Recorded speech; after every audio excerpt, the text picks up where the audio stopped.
Golden Radio Hour.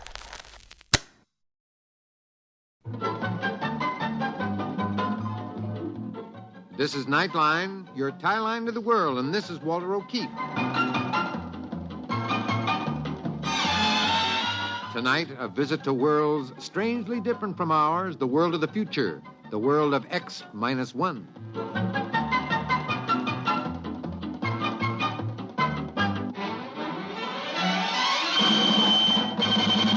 Now, here is the future, X-1. Countdown for blast off. X-5, 4, 3, 2, X-1, fire.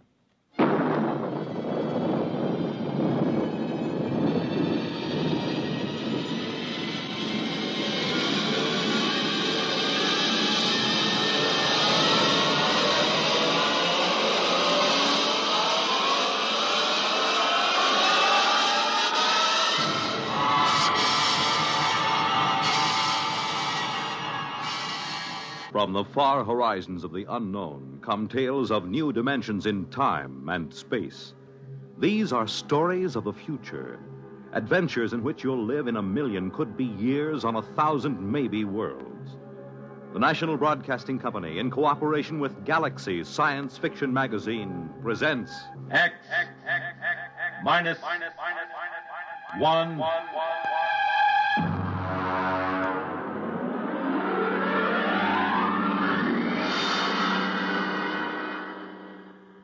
Tonight, Shock Troop. But first, hear this. Saturday, November 30th, an overflow crowd is expected to jam Municipal Stadium in Philadelphia for the 58th contest in a series that each year brings to a climax the greatest rivalry in college football. Saturday, November 30th, Army versus Navy. And you have a seat on the 50-yard line as Monitor brings you this gridiron. Mel Allen and Al Helfer will describe all the action, the excitement, the color of the game as Army pits its bruising running attack against Navy's rugged defense and expert passing. You and your family won't want to miss the big Army-Navy football game Saturday, November 30th on Monitor. And you'll want to stay with Monitor for a weekend of sparkling and diversified entertainment. Celebrities, music, features, news, and sports. They're all on Monitor all weekend long. So start your weekend right with Monitor on Friday night and stay with Monitor all weekend long over most of these same NBC radio stations.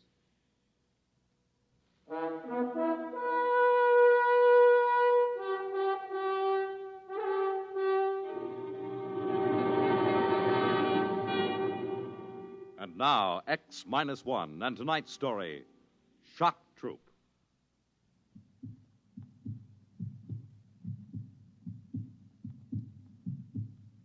In all his 7 major campaigns, Commander Zerem Lassen had never faced anything like this. First, there was the heat, agonizing, insufferable heat. Then there were the jolts, the convulsions. But most unbearable of all was the cross pulse, the interminable, monotonous thump-thump of the cross pulse.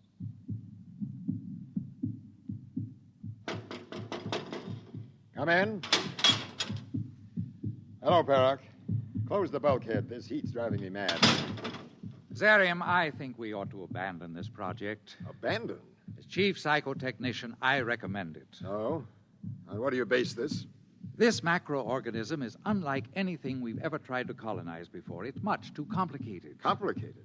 Perrock, I've colonized life forms on 7 other worlds, and each time I've been advised to turn back. I know your record, Zareen, but this creature is different. How? Well, for one thing, it has a highly organized psychoelectric system.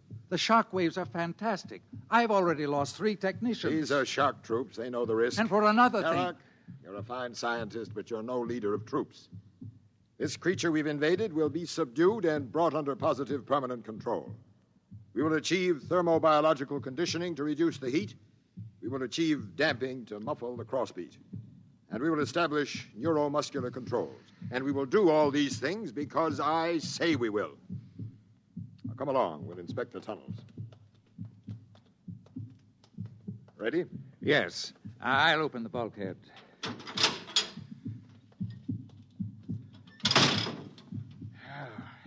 feel that heat. Well, the thermo crews are doing everything they can to pull oxygen from the separators. Tell them to work faster.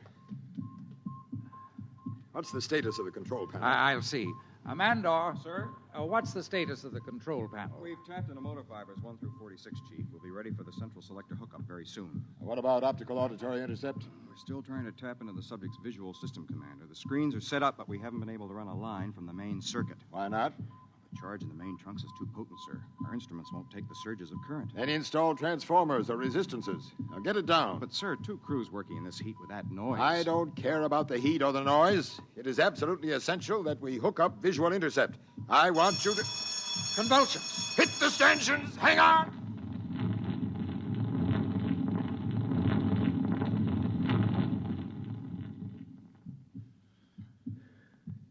It's passed. I've never seen them quite this bad. How do you suppose causes them? I don't know.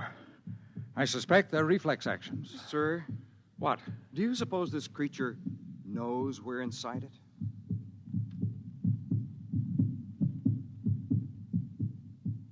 Ceaselessly, the shock troops worked inside the host creature, burrowing through capillaries, tapping into nerves, trying desperately to intercept the intelligence and sensations so they might bring it under control.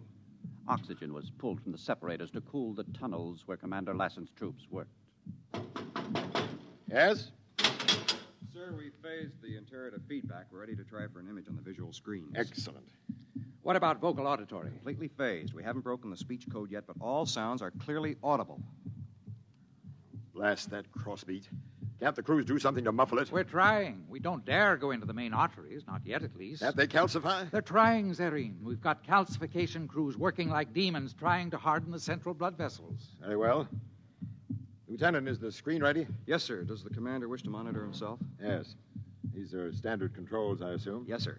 Focus is this knob. Brightness control is at the right. Very good.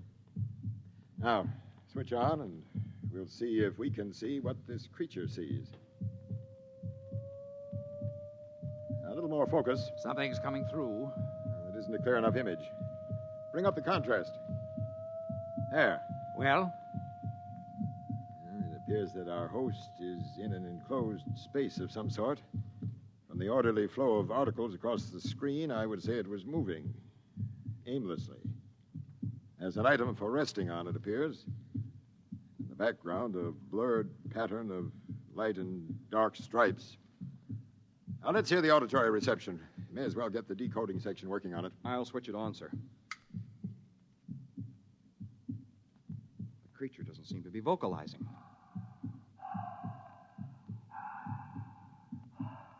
Now, what's the noise? I believe that's a respiratory sound, sir, made by the creature's oxygen plant. I'll try to eliminate it. Filter it out. Yes, sir. Doc. Doc, I tell you, I'm sick. It's vocalizing. I'm not.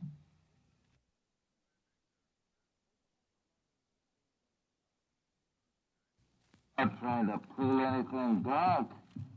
There's something wrong inside me. Honest. Doc, please.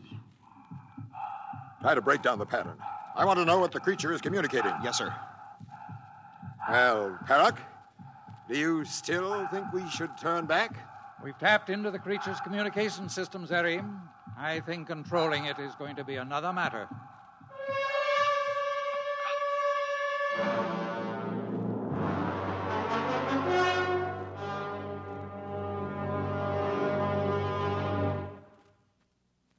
We'll return to X-1 and Shock Troop in just a moment. But first...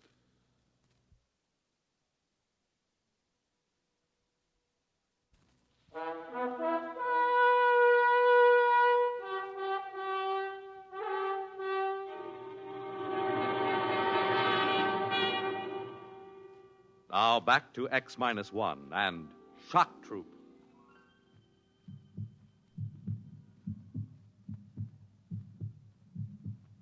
Inside the subject, the work continued hour after hour, day after day. Inside the control room, Commander Lassen was haggard and weary. Outside, the crews labored in the tunnels, calcifying blood vessels, tapping into sensory nerves, tying circuits across sympathetic nerve fibers, and still no positive control. Zarim? Oh, Barak, what's happening? Well, we're making slow progress there, Reem. Between the heat and the cross pulse, the men are beginning to crack up. They need a rest. Anyone caught loafing on the job will be fed into the disposal units. Those are my orders. Isn't that a bit Are hard? you questioning my authority? Yes, I think you've been working too hard. I'll have you... Listen. What? The silence. They've done it. Modification section has muffled the crossbeat. You're right. What a relief. Come on, let's try the audiovisual again. Maybe we'll be able to hear something now. There's a picture coming in. It's the same picture. Blurry, barred pattern. Objects for sitting and reclining. Switch on the auditory. Right. It's vocalizing. Listen. I guess I didn't. It happened all of a sudden. This pain in my heart. Like it slowed down. I'm sick. There's something wrong with me. If only decoding would crack the speech pattern so we knew what it was saying. There seems to be another macroorganism in the room with it. Dressed in white, it seems. Yes, I see. I'm not faking, Doctor. You gotta do something. I want the speech pattern given number one priority. No time for... That's condition red. Commander, a vein is ruptured in Tunnel C. There's a leukocyte breakthrough. Get the guns. I want a coagulant crew in there at once. There are hundreds of the monsters, Commander. Shall we seal off the tunnel? And lose weeks of calcifying? Come on, we'll try to coagulate.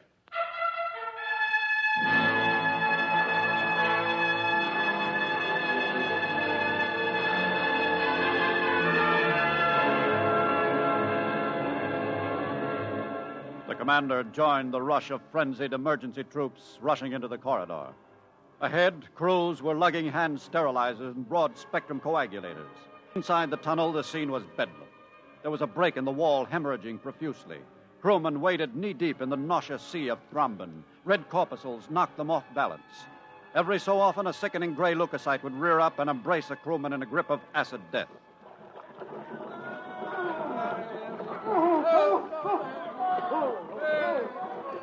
We'll have to retreat. The thrombin's rising.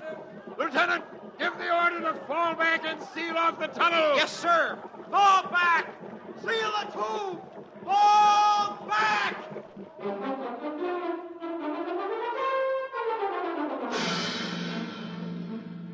The struggle continued. New tunnels were formed. More nerves tied into central control. Veins and arteries calcified. The heat reduced to a livable temperature. Slowly, the morale of the shock troops inched higher, and Commander Lassen relaxed and grew more amiable. Well, Perrick, ready for the big event? Yes, my crew is standing by. Good. We'll try an auditory visual intercept first, and then we'll attempt to control a few responses. We've tapped into the creature's hearing circuit now so that we can hear what it hears as well as what it says. Excellent. Switch on the screen. It's coming in now. The creature is still in the same room, alone, evidently. It seems to be writing a message of some sort. Oh, wait. It's talking. My appeal was turned down, and this is it. Now, let's try a motor response. Lieutenant Mander. Sir? Which circuit controls the organism's right extremity? This one, sir. Are all circuits properly insulated against electrical surge? Up to 1 million dynarcs, Commander. Well, we've never encountered anything higher. That should be safe enough. And here goes. I'll try a simple contraction. It worked! The right limb contracted. Perrick, it worked. We've established control. You're to be congratulated, Commander. Thank you. Switch on auditory visual again. Ah, the creature is still writing. Actually, I don't mind too much. The doctors have discovered that I have a serious condition of the blood vessels and heart. They call it sclerosis. And I've been feeling awful lately. So I'm not too afraid of what's coming. I'll think of you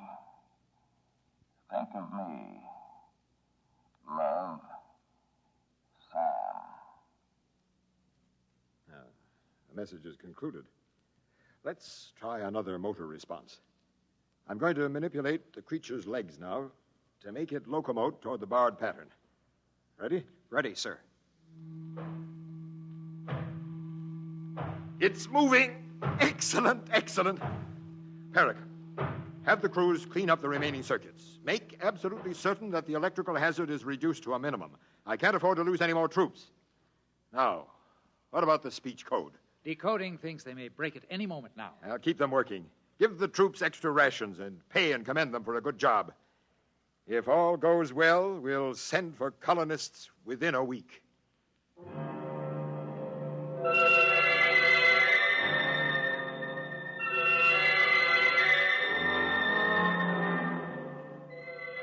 Exactly 1 week later, Commander Lassen, seated in a compartment that was now fully air-conditioned, silent, and filled with soft Belvaresian music, radioed to the Commissioner of Colonization. So everything is ready. With the exception of the speech code, we have complete primary control of all circuits. We'll expect first 10,000 colonists as soon as transport can be arranged. Lassen, I'll send that at once. Come in. What is it, Parrick? I don't know. There are changes in the intercept screens. What kind of changes? Well, for one thing, there's a temperature drop in the upper quadrant of the creature. Then it seems to be changing its surroundings. I'll come out and have a look. There, you see? There are other macro creatures in the room now. There. One of them has a black robe. Well, what's so alarming? The speech pattern of the black robed creature is unlike anything we've ever heard before. Turn on auditory intercept.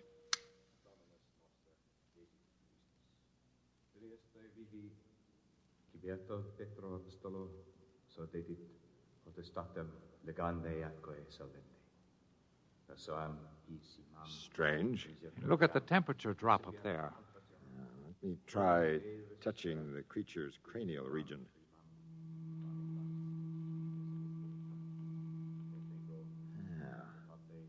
That explains the temperature drop.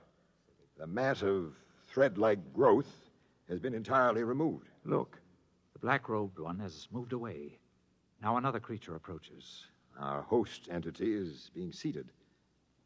Now, bands are being placed on its wrists and legs. That's interesting. I don't like it. What are you worried about? I don't know. It frightens me. Look. Now a dome-like object is being lowered over the creature's head, a great cupola. It's cutting out the light. Turn up the auditory. I don't want to die, Warden. Not in the electric chair.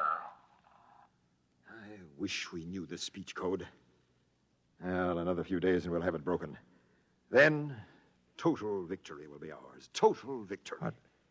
What's happening now, Zarim? I don't know. Everything is quiet. The creature is waiting in the dark for something to happen, apparently. I wonder what.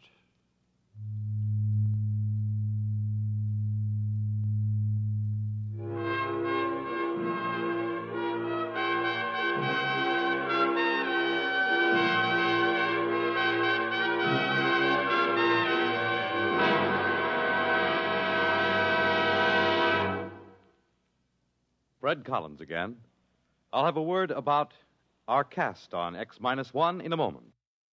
You have just heard X-1, presented by the National Broadcasting Company in cooperation with Galaxy Science Fiction Magazine. Galaxy Magazine science editor Willie Lay discusses medical problems of space travel in the current issue of Galaxy. Read Willie Lay's article as well as the many thought-provoking stories similar to tonight's tale of fiction based on facts of the future. Galaxy Magazine, on your newsstand today. Tonight, X-1 has brought you Shock Troop, a story from the pages of Galaxy, written by Daniel Gallion and adapted for radio by George Lefferts. Featured in our cast were Bernard Lenrow as Commander Lassen, Edwin Cooper as Perrock, John Thomas as Mandor, Ralph Camargo as Sam, and Roger DeKoven was the narrator. This is Fred Collins speaking. X-1 was directed by George Boutsas and is an NBC Radio Network production.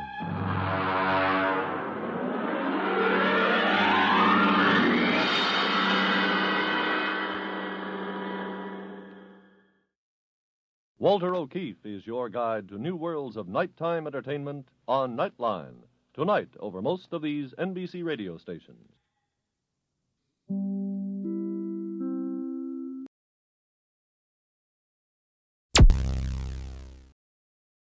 Thank you for listening. Please like and subscribe.